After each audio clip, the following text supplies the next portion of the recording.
بسم اللہ الرحمن الرحیم۔ السلام علیکم سامعین،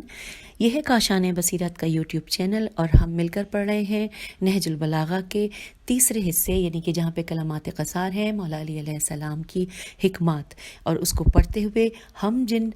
جس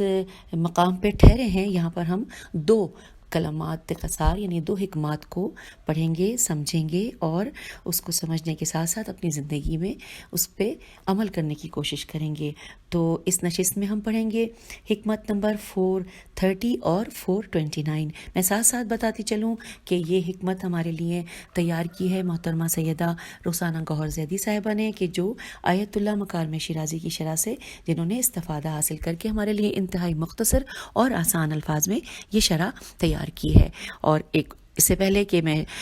حکمت پڑھوں اور شرح بیان کروں، ایک اپنی پسند کا شعر جو اب آپ کی بھی پسند کا ہے، جو لوگ لگاتار یہ سن رہے ہیں جو کہ ہم شرح یہاں پر یوٹیوب چینل پہ کاشان بصیرت کے شیئر کر رہے ہیں، آئیے وہ شعر پہلے مل کر پڑھ لیتے ہیں۔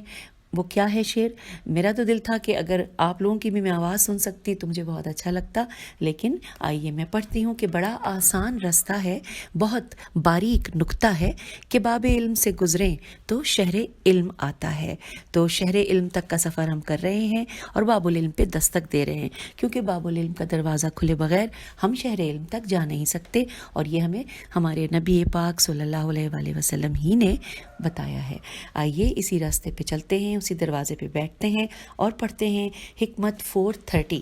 مولا فرما رہے ہیں کہ لین دین میں سب سے زیادہ گھاٹا اٹھانے والا وہ اور دوڑ دھوپ میں سب سے زیادہ ناکام ہونے والا وہ شخص ہے کہ جس نے مال کی طلب میں اپنے بدن کو بوسیدہ کر ڈالا ہو، مگر تقدیر نے اس کے ارادوں میں اس کا ساتھ نہ دیا ہو، لہٰذا وہ دنیا سے بھی حسرت لیے ہوئے گیا اور آخرت میں بھی اس کی پاداش کا سامنا کیا۔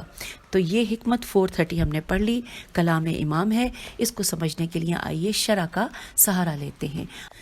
لکھا ہے کہ امیر المومنین علیہ السلام اس گفتار حکمت میں ایسے شخص کا تعارف کروا رہے ہیں کہ جو مال دنیا کی طلب میں کوشش و جستجو کے باوجود خسارہ اٹھا رہا ہے، اور جس نے اپنی دیرینہ خواہشات کے حصول کے لیے اپنا جسم بوسیدہ کر لیا ہے، یعنی کہ ایک عمر گزار دی، طاقت و قوت ختم ہو گئی، لیکن تقدیر نے خواہشات کو حاصل کرنے میں اس کی مدد نہیں کی، ان کی حسرت میں اس نے دنیا گزار دی، اور آخرت میں گناہوں کی پرسش بھی ہوگی۔ آیت اللہ مکارم شیرازی اس حکمت کی شرح کرتے ہوئے کچھ اس طرح کہتے ہیں کہ حاصل کلام امام یہ ہے کہ امام علیہ السلام نے ایک گروہ انسانی کو تاجروں سے تشبیہ دی ہے، جو اس دنیا میں اپنی خواہشات اور آرزوؤں کے حصول کے لیے اپنی ساری طاقت استعمال کر رہے ہیں، جبکہ مقدر ان تک رسائی کے لیے ساتھ نہیں دیتا، لیکن پھر بھی وہ مقصد سے دستبردار نہیں ہوتے اور اس عالم میں دنیا سے رخصت ہوتے ہیں کہ وہ اپنی تمام طاقت کھو دیتے ہیں اور خالی ہاتھوں اور فضول لا حاصل کوششوں کے ہمراہ محشر میں وارد ہوتے ہیں، اس عالم میں کہ ان کے عمل خیر کا سامان بہت ہلکا ہے اور سنگین اعمال کا وزن اپنے دوش پر وہ اٹھائے ہوئے ہیں، جو کہ بہت بھاری ہے، کیونکہ اپنی آرزوؤں اور خواہشات کے لیے خدا کے دیے ہوئے اختیارات کا انہوں نے غلط استعمال کیا، اور اگر وہ صرف اپنی طاقت و قوت کھو بیٹھتے اور کوئی گناہ نہ کرتے تو انہیں کم پچھتاوا ہوتا، لیکن فرمان امام علیہ السلام کے مطابق اس گروہ کی شدید حسرت زبان حال سے یہ ہے کہ وہ سرمایہ و دولت جو اب ہمارے ہاتھ میں نہیں رہا، اس سے ہم نے اپنے لیے سوائے حسرت اور پچھتاوے کے کچھ نہیں خریدا۔ اور اب دیکھتے ہیں کہ علامہ رضی جعفر نہج البلاغہ میں اس حکمت کے ذیل میں کیا فرما رہے ہیں۔ وہ فرماتے ہیں کہ انسان زندگی بھر تگ و دو کرنے کے باوجود دنیا کی تمام کامرانیوں سے ہمکنار نہیں ہو سکتا۔ اگر کہیں صحیح و طلب کے نتیجے میں کامیاب ہوتا ہے تو اسے بہت سے موقعوں پر ناکامی و نامرادی سے دوچار اور تقدیر کے سامنے لاچار ہو کر اپنے ارادوں سے دستبردار بھی ہونا پڑتا ہے۔ اگر غور کیا جائے تو بخوبی اس نتیجے پر پہنچا جا سکتا ہے کہ دنیا طلب اور کوشش کے باوجود حاصل نہیں ہوتی تو اخروی کامرانی بغیر طلب و سعی کے کیسے حاصل ہو سکتی ہے؟ بلا شبہ یہ ہمارے لیے دعوت فکر ہے۔ ہم اپنے مستقبل کے لیے منصوبہ بندی کرتے ہیں، یہ جانتے ہوئے بھی کہ خدا جانے یہ مقدر میں ہے بھی یا نہیں، پھر بھی ہم کوشش کرتے رہتے ہیں، جبکہ لازم ہے کہ جو اخروی کامیابی و کامرانی کے لیے کوشاں ہوگا اسے پھل ضرور ملے گا۔ وہ رحمان و رحیم رب اس کی کوشش کے صلے میں اخروی کامیابی سے ہمکنار کرے گا۔ پھر بھی ہم اس دنیا کی طلب میں آخرت کو اللہ جانے کیوں بھول جاتے ہیں۔ مطلوب کلام امام یہی ہے کہ روز محشر اور آخرت کے لیے حسرتوں اور پچھتاوے کو جمع نہ کیا جائے۔ آئیے اب قرآن مجید میں دیکھتے ہیں کہ مالک دو جہاں اس حقیقت کی طرف سورہ بقرہ کی آیت 167 میں ارشاد فرما رہا ہے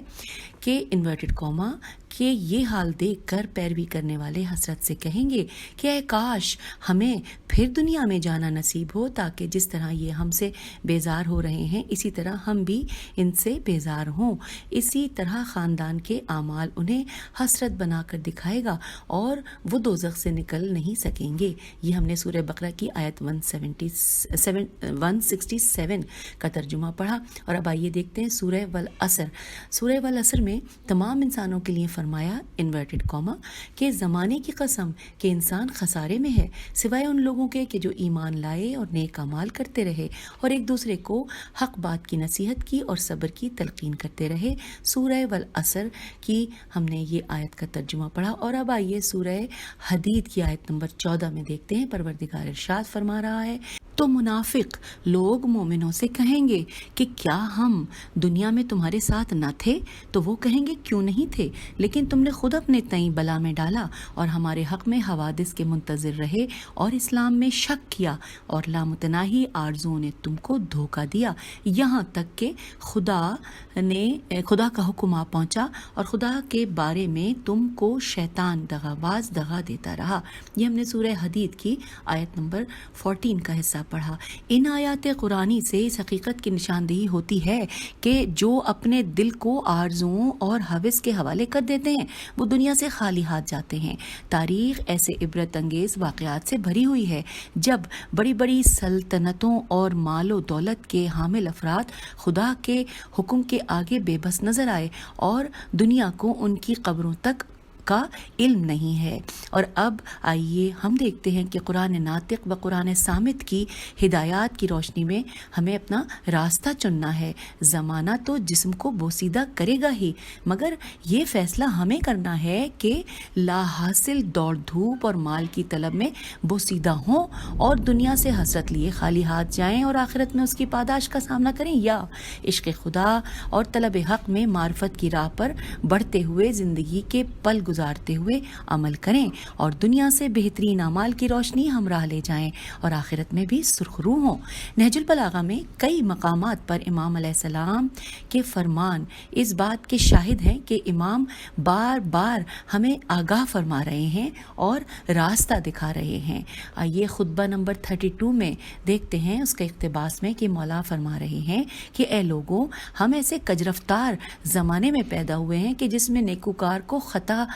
سمجھا جاتا ہے اور کچھ لوگ آخرت والے کاموں سے دنیا طلب کرتے ہیں اور یہ نہیں کرتے کہ دنیا کے کاموں سے بھی آخرت بنانا مقصود رکھیں۔ اسی طرح نہج البلاغہ خطبہ نمبر 42 میں اس کے اقتباس میں پڑھتے ہیں جہاں پر امام نے ترک دنیا اور یاد آخرت کے بارے میں فرمایا کہ اے لوگوں، مجھے تمہارے بارے میں سب سے زیادہ دو باتوں کا ڈر ہے، ایک خواہشوں کی پیروی اور دوسرے امیدوں کا پھیلاؤ۔ خواہشوں کی پیروی وہ چیز ہے کہ جو حق سے روک دیتی ہے اور امیدوں کا پھیلاؤ آخرت کو پھیلا دیتا ہے۔ اور اب دیکھتے ہیں حکمت 72 میں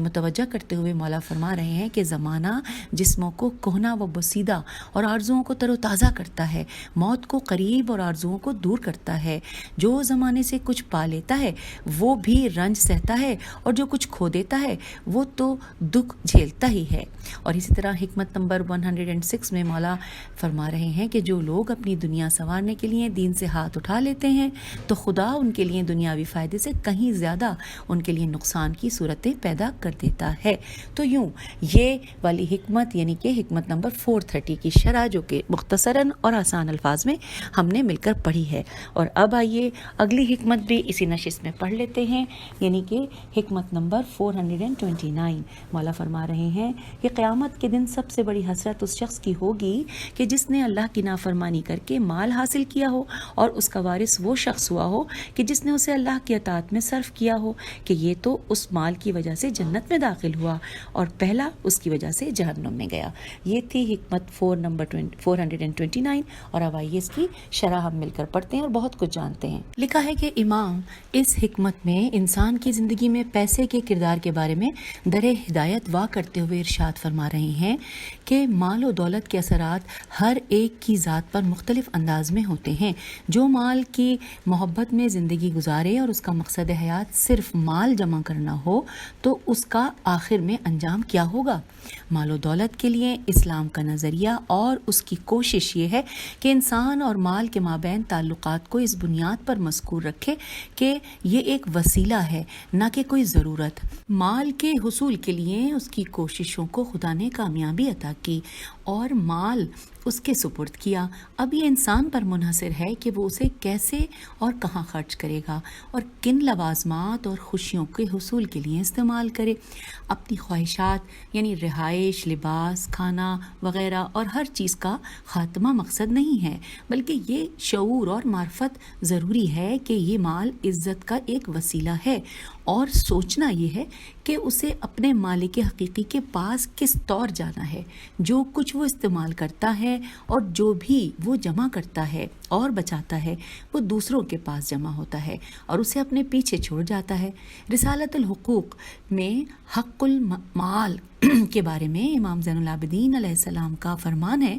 کہ تمہارے مال کا حق یہ ہے کہ تم اسے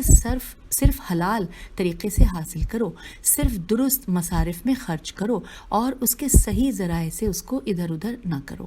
اسے اس کے اصل سے دور نہ کرو، اور جب وہ اللہ کی طرف سے ہو اسے صرف اسی کی طرف لوٹا دو اور اللہ ہی کی طرف وسیلہ قرار دو۔ اور اسی طرح سے آئیے امیر المومنین علیہ السلام اس نقطے کی طرف اشارہ کرتے ہوئے کیا کہہ رہے ہیں، ہم مل کر پڑھتے ہیں کہ جس کا شکار بہت سے لوگ ہوتے ہیں، یعنی امیر المومنین اس نقطے کی طرف جو اشارہ کر رہے ہیں کہ جس کا شکار بہت سے لوگ ہوتے ہیں۔ آئیے پڑھتے ہیں، انورٹڈ کاما میں لکھا ہے کہ قیامت کے دن سب سے بڑا افسوس اس شخص کے لیے ہوگا کہ جس نے اللہ کی نافرمانی کر کے مال حاصل کیا اور اس کا وارث وہ شخص ہوا کہ جس نے اس کو اللہ کی راہ میں خرچ کیا۔ اس مال کی وجہ سے وہ داخل جنت ہوا اور اسی مال کی وجہ سے پہلا شخص جہنم میں گیا۔ انورٹڈ کاما یہاں پر کلوز ہو گیا ہے۔ آیت اللہ مکارم شیرازی اس حکمت کی شرح میں لکھتے ہیں کہ بعض اوقات کسی شخص کو مال و دولت حاصل ہوتا ہے لیکن وہ اس سے آخرت کا استفادہ حاصل نہیں کرتا۔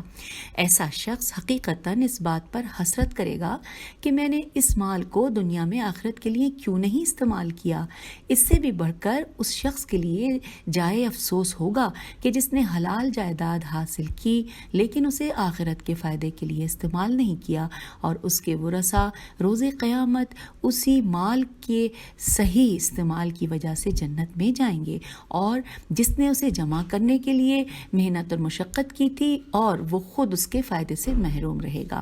لیکن سب سے زیادہ افسوس اس شخص کا ہے کہ جس نے سخت محنت کر کے حرام طریقے سے مال جمع کر کے اپنے ورثاء کے لیے مال چھوڑا ہے اور ورثاء نے اسے خدا کی راہ میں خرچ کر کے آخرت کا نفع حاصل کیا ہے، جبکہ جس کا پیسہ تھا وہ بارگاہ خدا میں معتوب ٹھہرا اور اسے اس دن خدائی سزا دی جائے گی۔ گویا روز قیامت مال خود انسان کے دیگر اعمال کا میزان ہوگا اور اس کی وجہ سے وہ صاحب مال داخل بہشت ہوں گے یا جہنم۔ کتنی خوش قسمتی ہے کہ اگر اپنے مال سے غریبوں کی مدد یا صدقہ کر جائے یا اعمال خیر میں اس مال کو خرچ کرے۔ سبحان اللہ۔ آئیے پھر مزید جانتے ہیں کہ مولا علیہ السلام وارث شریعت اور نگہبان اسلام ہیں، لہٰذا آپ نے تعلیمات اسلام کی ترجمانی فرمائی ہے۔ اسلام انسانی جسم کی ضروریات کو پورا کرنے کا خواہاں ہے اور تاکید کرتا ہے، لیکن ساتھ ہی اسلام نے اس بات پر بھی زور دیا ہے کہ ان ضروریات کو پورا کرنے والے شخص کو ہوس کا شکار نہیں ہونا چاہیے۔ اس کی وجہ یہ ہے کہ یہ دنیا فانی ہے، ایک راہ گزر ہے جو منزل آخرت تک پہنچاتی ہے، اور آخرت ابدی زندگی ہے۔ قرآن مجید میں سورہ توبہ میں پروردگار عالم کا فرمان ہے، جو کہ سورہ توبہ کی آیت نمبر 35 ہے، کہ جس دن وہ دوزخ کی آگ میں گرم کیا جائے گا، پھر اس سے ان کی پیشانیاں اور پہلو اور پیٹھیں داغی جائیں گی۔ یہ وہی ہے کہ جو تم نے اپنے لیے جمع کیا تھا، سو اس کا مزہ چکھو جو تم جمع کرتے تھے۔ یہ تھی سورہ توبہ کی آیت نمبر 35 کا ترجمہ ہم نے پڑھا، اور یہ بھی آخری لائن اب اس شرح میں ہے کہ اسلام نے کسی شخص کی زندگی میں پیسے کو دوسرے مقام پر رکھا ہے اور اس کی توجہ اس سے بھی بلند اور اہم چیز کی طرف دی ہے۔ اللہم صلی علی محمد وعلی محمد وعجل فرجہم اجمعین۔ اللہ سے دعا ہے کہ مولا اس ادنا سی کاوش کو قبول فرمائیں اور ہمارا ہاتھ تھام لے، اور ہم جو کچھ پڑھ رہے ہیں مولا متقیان کے الفاظ، ایک ایک لفظ ہم اس کو سمجھ بھی سکیں اور اپنی پریکٹیکل لائف میں اس کے اوپر عمل کریں۔ خدا حافظ، فی امان اللہ۔